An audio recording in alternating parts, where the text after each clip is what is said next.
Le bioparc sera le premier centre de biotechnologie à Maurice.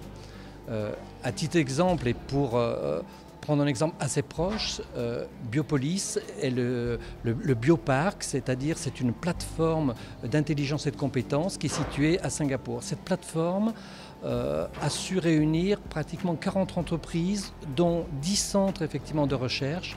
Elle emploie 20 000 personnes, dont 2500 chercheurs venus de 70 pays différents.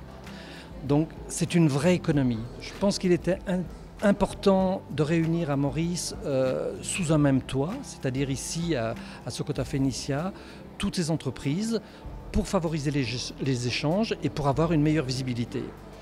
Aujourd'hui dans le monde, les projets de recherche sont de plus en plus nombreux.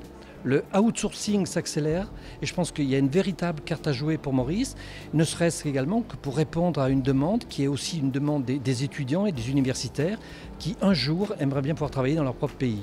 En arrivant ici, j'étais très contente de rejoindre à l'époque le Mauritius Stuff Club Laboratory, qui est maintenant Quantilab, donc ça se passe très bien. Donc je suis senior technician dans le département organique et donc tout ce qui consiste à faire tout ce qui est testing et également l'analyse de données au niveau contrôle de dopage.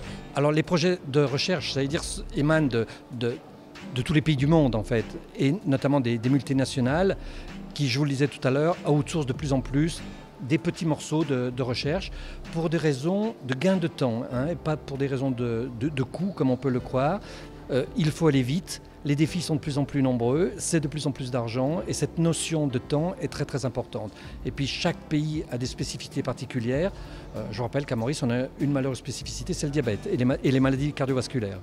Alors il y a ce qu'on appelle la recherche fondamentale qui est isoler des molécules et ensuite leur donner, de regarder effectivement le potentiel qu'elles peuvent avoir dans telle ou telle pathologie.